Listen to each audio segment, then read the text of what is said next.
7月16日，美国国务院及有关部门炮制所谓香港商业警告，美财政部还对7名香港中联办副主任实施所谓金融制裁。周五晚，中国外交部在官网回答相关提问时表示，针对美方错误行径，中方决定采取对等反制，根据反外国制裁法对前美商务部部长罗斯等7个美方人员和实体实施制裁。就在中方对等反制的消息发布后不足3小时，美国白宫方面竟声称不会被中方的行动所吓住。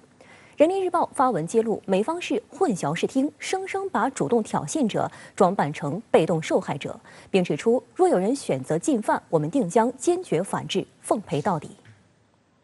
外交部发言人周五指出，针对美方炮制所谓香港商业警告，无端抹黑香港营商环境，非法制裁多名中国中央政府驻港机构官员的错误行径，中方决定采取对等反制。根据反外国制裁法对前美国商务部长罗斯、美国会美中经济与安全评估委员会主席卡罗琳·巴瑟洛缪、国会行政部门中国委员会前办公室主任乔纳森·斯蒂沃斯、美国国际事务民主协会金杜允、美国国际共和研究所在港授权代表亚当金、人权观察中国部主任索菲·理查森及香港民主委员会等7个美方人员和实体实施制裁。发言人再次强调，香港是中国的香港，香港事务纯属中国内政，任何外部势力企图干涉香港事务都是蚍蜉撼树，自不量力。国务院港澳办发言人周六表示，坚决支持外交部对美国有关人员和实体实施对等制裁，来而不往非礼也。此次被制裁的美方有关人员和实体一直以来在涉港问题上捏造事实、造谣抹黑、颠倒黑白，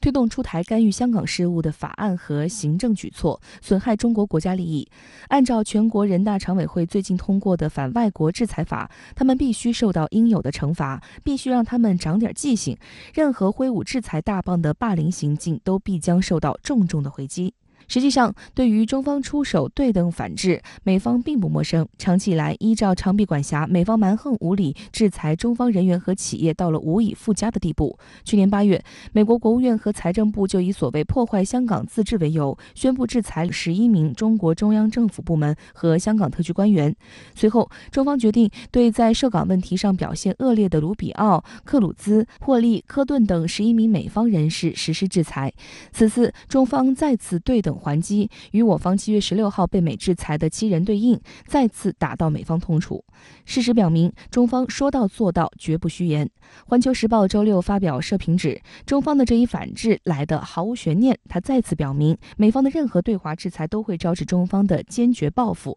美方无需再有他可以单方面对华施压而不承担任何后果的侥幸。这次美国前脚对我们进行制裁，我们后脚反击非常的快，非常的迅速，没有任何犹豫。我切认为呢，美国方面现在应该会非常的，他心里也没有底，不知道此后会不会双方的这个博弈就是这样一个逻辑。那么中方会不会把这种对美国的这种及时反击，就这样这个常态化、长效化、机制化？那我们知道，美国现在在自诩全球警察，那么有数据说，它17年到19年，在世界范围内发起了3200多起制裁。那么至少以后在中国问题上，我相信它会非常的谨慎。值得注意的是，这是中国首次依据反外国制裁法对美国采取反制措施。6月10号，全国人大常委会通过反外国制裁法，为反制外国对中国的单边制裁提供法律依据。根据该法律，反制措施包括不予签发签证、不准入境、注销签证或驱逐出境等，查封、扣押、冻结在中国境内的动产、不动产和其他各类财产，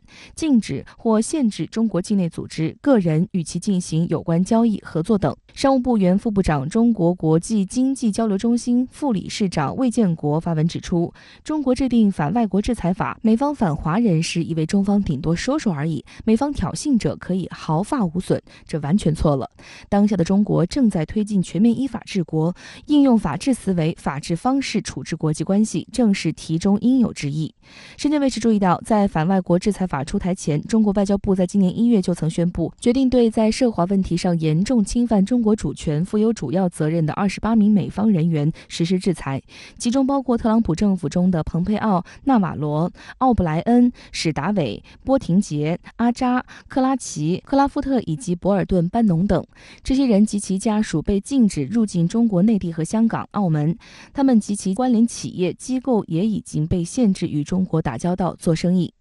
而此次再有7个美方人员和实体被列入中方制裁名单，其中就包括罗斯、罗林、巴瑟洛缪、乔纳森、斯迪沃斯这样的前任、现任官员，以及非政府机构智库负责人等。卫健国认为，根据反外国制裁法，不仅打你的现在，也打你的今后。任何通过旋转门下野后的反华人员，不得同中方任何企业来往和经商。这意味着打掉你的来钱后路，断了你下野后依靠中国发财的机会。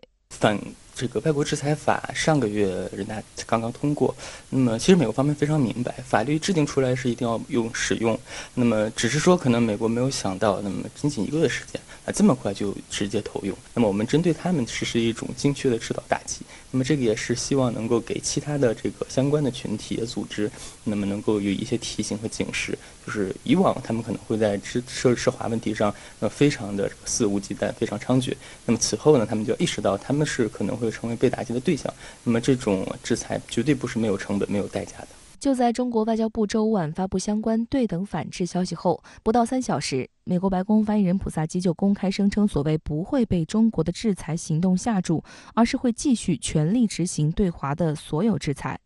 人民日报周六发表终生署名文章揭露，美方以混淆视听的台词，声称要把主动挑衅者装扮成被动受害者。文章指出，近几年来，中美之间这样的回合已经多次重现，美方一而再、再而三地严重违反国际法和国际关系基本准则，严重干涉中国内政，幻想中方有一条可伸缩的底线，甚至妄想在事关中国核心利益和重大关切问题上蒙混过关。结果呢，毫无悬念，中国捍卫国家主权、安全、发展利益的意志始终如铜墙铁壁一般坚不可摧，无惧美方任何挑衅。文章告诫，美方早就该从幻想和妄想中醒醒神了。美方不要以为这世上任何地方都能容忍美方长臂管辖，也不要以为美方拥有单方面定义美中关系护栏的特权。美方要明白，当其对香港举起制裁大棒时，中华人民共和国反外国制裁法必定是管大用的，是要真发威的。而且，在港经营的约1300家美国企业也不会愿意美国政府肆意胡来，断了他们开拓大市场的机遇。有些舆论关注到，此次中方实施反制，恰逢美国常务副国务卿舍曼即将访华。2天前，美国刚刚宣布派舍曼访华的消息后，便十分强横地表示，舍曼将从实力的地位出发与中国对谈。而最近一段时间，美方在涉港、网络安全、病毒溯源等问题上上演的对华施压戏码，可谓变本加厉。人民日报终生署名文章就提到，今年3月17号，就在中方即将动身赴美参加中美高层战略对话前夕，美方在涉港问题上再次升级对中国的所谓制裁，中方针锋相对，坚决回击美方嚣张气焰。近来美方又如法炮制，殊不知美方仗势压人、傲慢偏见的那一套在中方这里根本行不通。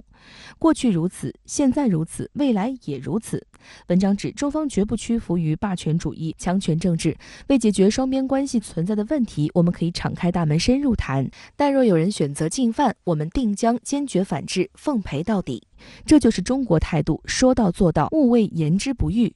4个月前，这个安德烈奇对话的时候呢，杨洁篪主任已经非常明确地告诉美国，不能基于实力的立场来对我方进行指责。但是我们很遗憾看到，这一轮这个舍曼访华之前，美国方面又透露出这个相关的信息，应该提醒美国方面，就是要注意自己在这个与中国互动过程中的一些基本原则。实际上，美方此番上演所谓制裁戏码，正是在香港国安法实施1年之际。这期间，西方国家频频借此试图抹黑打压中国。周五，香港特区行政长官林郑月娥在接受港媒采访时驳斥说，所有关香港国安法的谣言和猜测都是西方偏见，用经济数据就可以反驳。他还表示，香港国安法其实要比西方国家的国安法更加克制。本月初，外交部驻港特派公署特派员刘光源曾在一场论坛活动上斥责说，一些西方国家自身国安立法密不透风，在打击国安犯罪上毫不留情，却对香港国安法持续污名化、妖魔化，这是典型的双重标准。香港特区政府律政司上周也发布声明指出，事实上不少西方国家的国家安全法律也具备域外效力，例如美国法典、美国卢根法、新加坡恐怖主义制止炸弹袭击法、德国刑法典等。因此，毫无疑问，香港国安法的域外效力是符合国际法的原则以及国际惯例。我们很惊讶，有一些西方国家对香港国安法展开无理的攻击，故意误导国际社会。美国方面，特别是西方很多国家，那么不会停止在国安法问题上对中国和香港的这种打压，所以我们必须要对这些问题心里有数，那么手中也要有策，就是还是要以我为主，那么综合施策，那么运用好我们的这种法律工具箱、政策工具箱。相关话题来连线特约评论员张思南。张先生你好，对于中方首次以反外国制裁法制裁美国人员与实体，您对此如何评价？主持人好。这是自6月10日反外国制裁法出台以来，中国首次援引该法案。有意思的是，此次反外国制裁法启动，正值美国常务副国务卿舍曼，也就是美国国务院的2号人物，即将于7月25日抵达天津，展开为期2天的对华访问。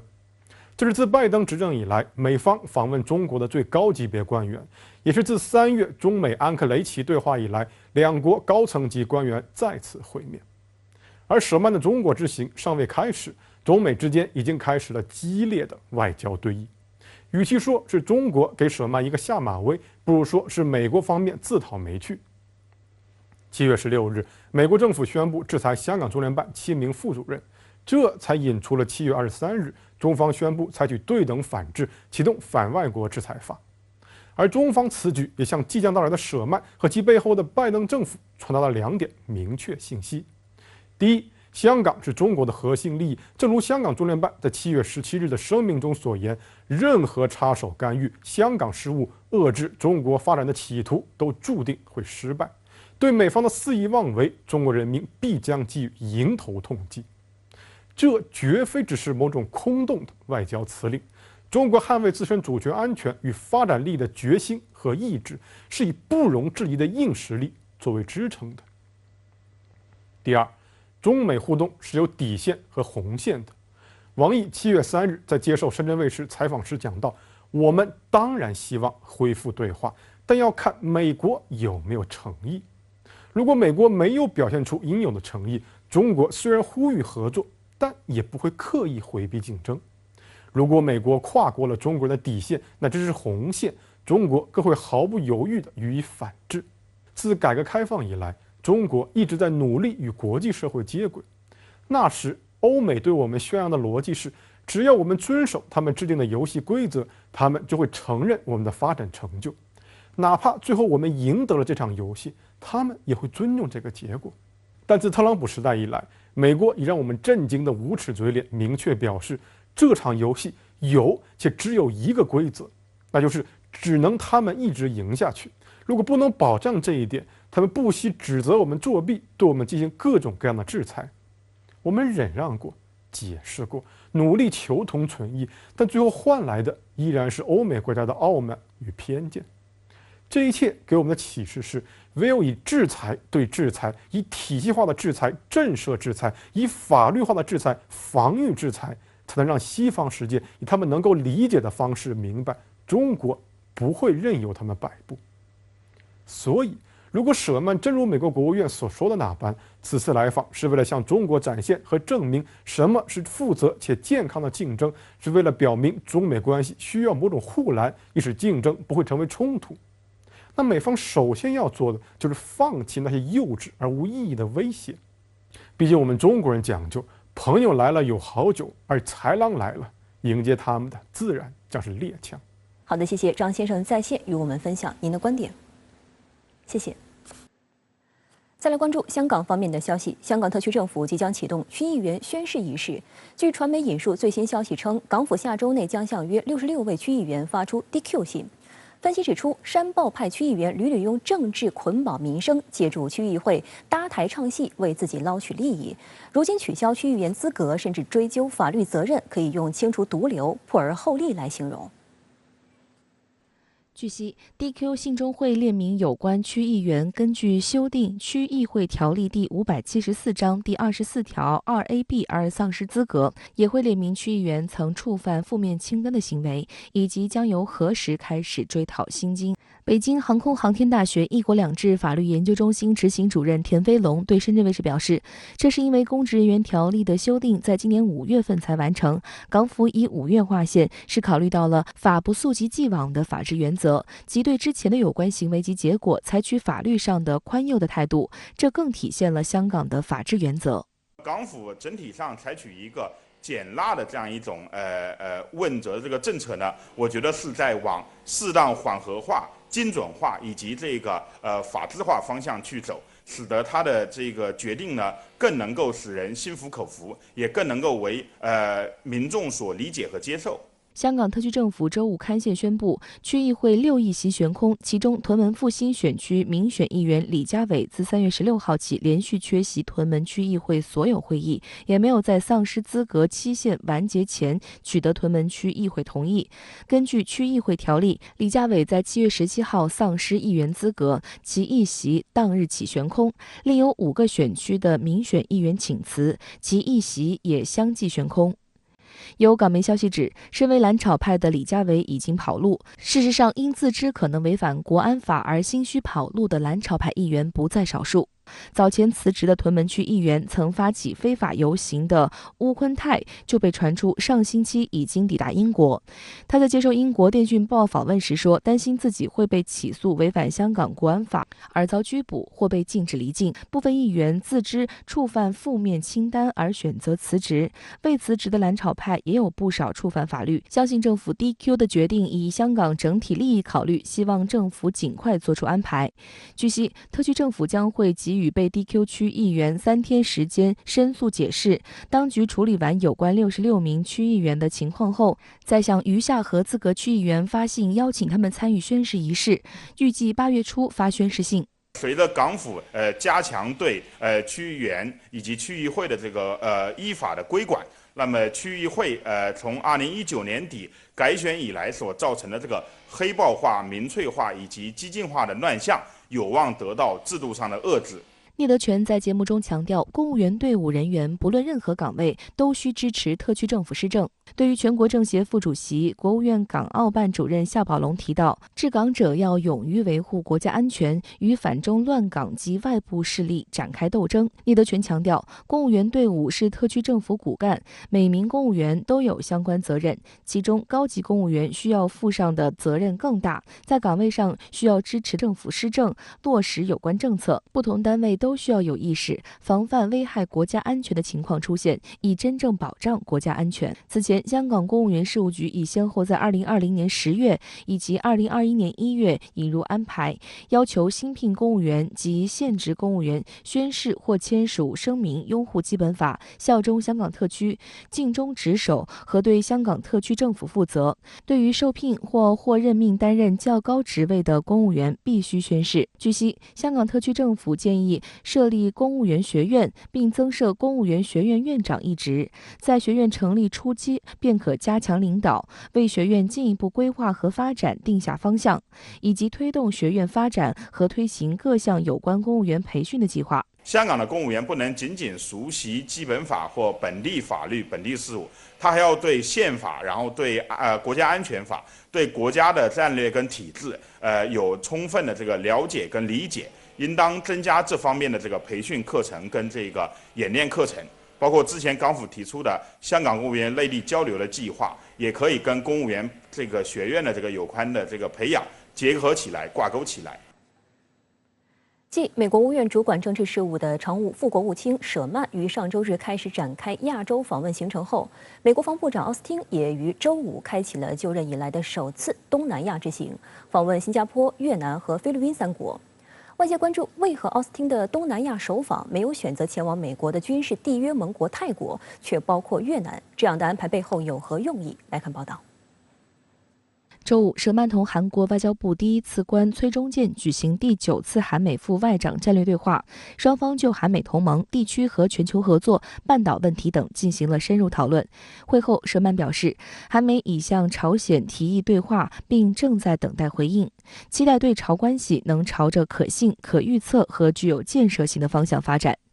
值得一提的是，舍曼还提到，他将在25号至26号访华期间同中方讨论朝鲜问题，并认为中方对朝鲜问题有着明确的看法和见解，在推动朝鲜重返对话方面具有重要作用。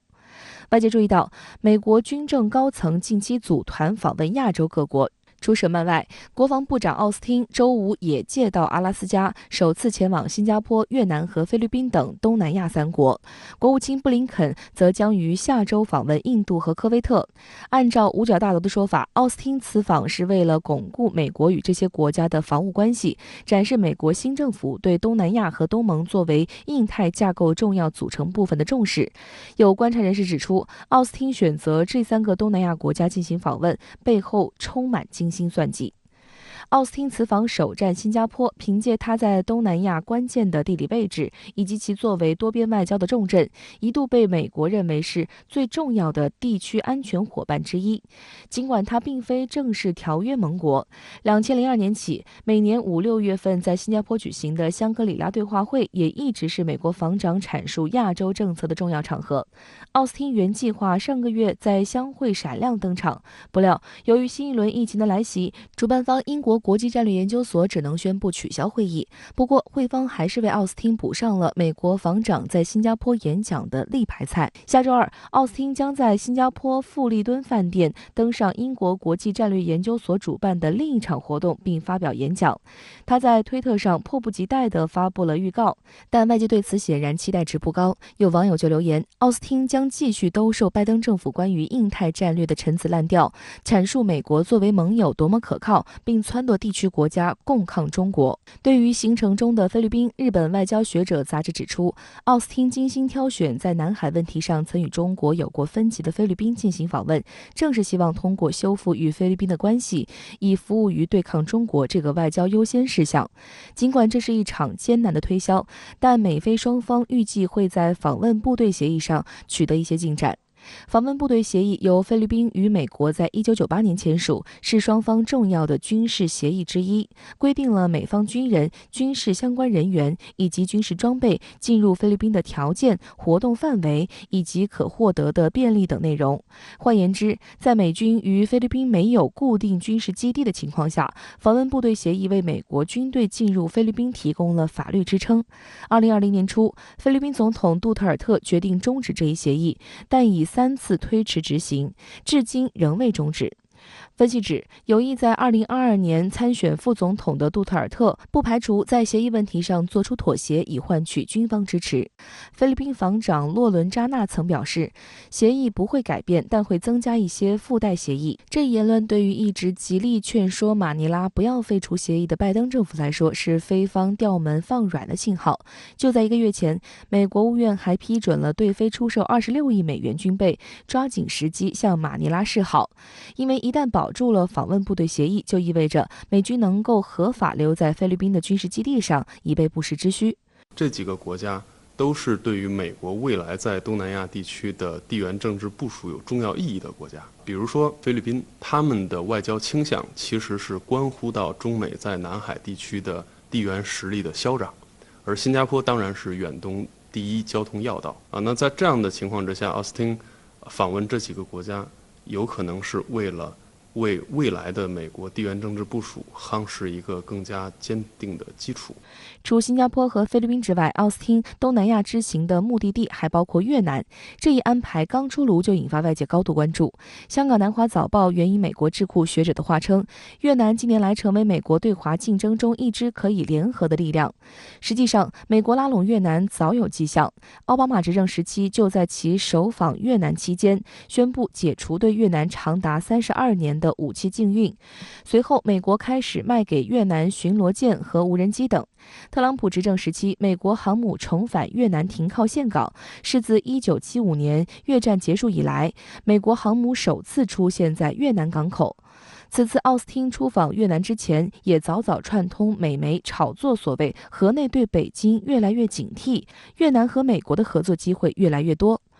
不过，越南方面却对奥斯汀的到来保持低调。周四，越南外交部发言人黎世秋恒在记者会上，除了公布美防长到访的消息之外，不愿就此释放更多信息。观察认为，从黎世秋恒的表态来看，一定程度上可以预见，奥斯汀这次在越南更多的将是外交和礼节层面的活动。一来是因为尽管美国竭尽全力拉拢和讨好越南，但越南在对华政策上有其天花板，受制于特殊的地缘环境、政治制度和国防政策，难以在安全和防务上给予美国实质支持。此外，越南新一届领导班子高度重视对华关系，明显调低了在国际上批评中国的调门，以避免刺激中国，因此短期内也不可能与美国在军事关系方面有大的突破。这个恐怕本身也不符合越南的战略利益。美国需要利用越南来制衡中国，但是它却很难为越南提供足够多的好处。它更多的是希望越南能够切断跟中国的合作，为美国提供便利。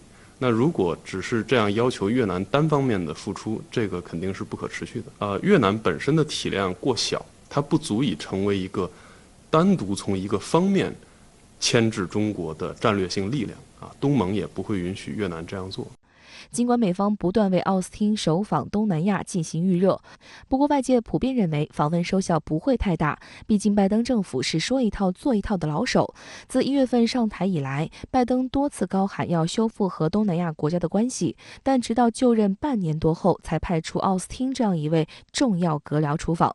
美国政治新闻网的报道就提到，美国目前在东南亚还有包括驻新加坡以及东盟使团等7个大使职位空缺，美方的种种行为早已令东南亚国家感到不受重视。更让他们寒心的是，布林肯曾在5月试图为东南亚外交开局，筹备了一场号称精心准备许久的美国东盟外长视频会议。但当东盟各国的外交官们准时出现在视频里后，却被迫对着空白屏幕等待了整整45分钟。此次会议事后被美媒形容为外交灾难。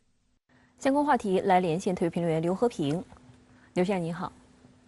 即将访问中国的美国副国务卿舍曼说，他将在访华期间与中国讨论朝鲜问题。对此您如何解读？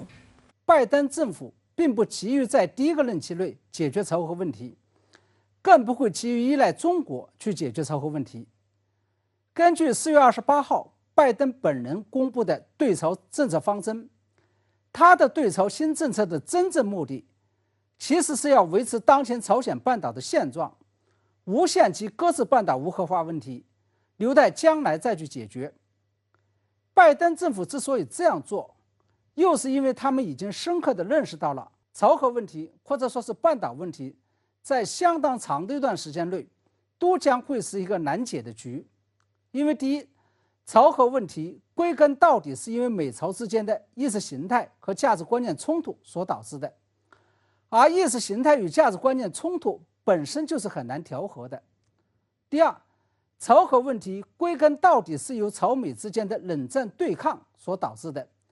而且当前在东北亚地区还叠加了美国跟俄罗斯以及中国之间的大国新冷战对抗格局，也就变得更加难以解决了。第三，朝核问题归根到底是由美朝之间互不信任而导致的，朝鲜正是因为信不过美国才执意要发展核武器的，而且这种敌意与互不信任只会越来越深。那么除了这几大因素之外，还有一个重要的原因就是，对于拜登政府来说，他们当前压倒一切的当务之急，就是要跟中国打一场由他们主动挑起来的新冷战。为了达到这个目的，拜登在全球范围内，尤其是在中国周边国家中，采用一边拉拢一边安抚的手段，进行了长达半年时间的战略布局。对于自己可以信任的盟友，比如韩国、日本、澳大利亚、英国与欧盟，这采取拉拢的手段；对于信不过的国家，这采取安抚的策略。其目的就是要稳住这些国家，而需要安抚与稳住的对象，一个是俄罗斯，另外一个就是朝鲜。稳住俄罗斯是为了让俄罗斯在中美新冷战的时候不至于倒向中国一边，稳住朝鲜是为了防止中美新冷战期间半岛与仇核问题再生枝节，以至于干扰或牵扯了拜登政府的对抗中国的精力。我认为这是我们必须要了解的大局。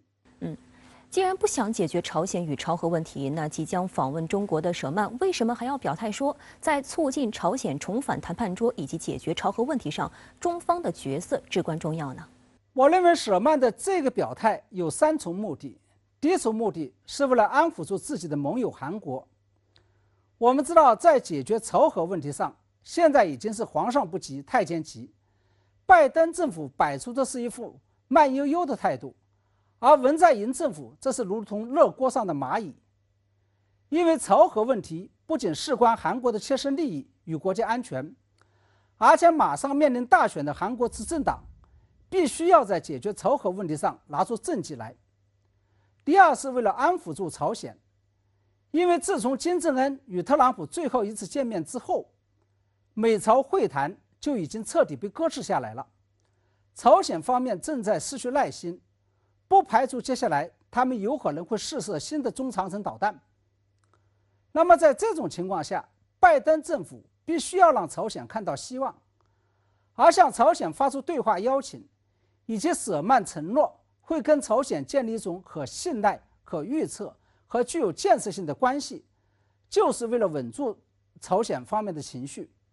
那么第三，这是舍曼在即将踏上中国的土地之前，舍曼讲出这样一番话，就是为了告诉中方，其实中美之间不仅有激烈的竞争与对抗，还有可以相互合作的领域，比如在朝核问题上。除此之外，舍曼讲出这样番话的另外一个目的，还想测试一下中方的态度和底线。因为不久前拜登政府出台的临时战略方针，提出要用合作、竞争与对抗的新3板斧来界定中美关系，而且在拜登政府看来，这3者是可以同时兼容与并存的，即中美关系在激烈竞争与对抗的同时，还可以在共同感兴趣的问题上开展良性的合作。舍曼的这个表态就是想测试一下中方愿不愿意接受在中美激烈竞争与对抗的同时来跟美国开展合作。我认为很显然，美方这是在强人所难，因为早前中方已经多次表态过，美方必须要为中美在地区热点问题上的合作创造一个良好的外围环境。这个良好的外围环境显然指的就是美方不能在意识形态与价值观念上跟中国对抗，不能插手中国的香港、台湾与新疆问题，不能损害中国在东海与南海上的领土主权。美国国防部长奥斯汀今天启程开展他就任防长以来的首次东南亚之行，准备访问东南亚的新加坡、越南和菲律宾3个国家。那么您认为奥斯汀此访的目的何在呢？我认为奥斯汀访问的这3个国家显然是经过战略算计与精挑细选的。新加坡虽然是国家很小，但长期以来被认为在东南亚发展问题上非常有主见，被号称为东南亚国家的军师。因此搞定了新加坡，就会对其他东南亚国家产生影响和示范作用。越南与菲律宾这2个国家不仅跟中国存在着南海主权之争，而且过去这几年以来，在南海主权之争上一直是表现得最为激进的2个国家，是最容易被美国挑唆与拉拢的。除此之外，新加坡、越南与菲律宾3个国家在地缘战略位置上还非常重要。新加坡扼守马六甲海峡，菲律宾与越南则从一南一西2个方向上虎视着整个南海。因此对于美国来说，搞定了这3个国家，就等于抓住了撬动东南亚局势的一个中心，即新加坡，2个基本点，即菲律宾与越南。那么值得注意的是，几天前美国国务卿布林肯已经宣布，拜登政府将延续特朗普政府在南海主权伸索问题上的政策，继续认定中国对南海大部分海域的主权伸索完全不合法。那么这也就意味着，在拉拢了日本、韩国、澳大利亚，挑动了东海与台海局势之后，美国正准备在中国周边搞所谓的山海联动，也就是把南海局势这把火也给烧起来。好的，谢谢刘先生在线与我们分享您的观点，谢谢。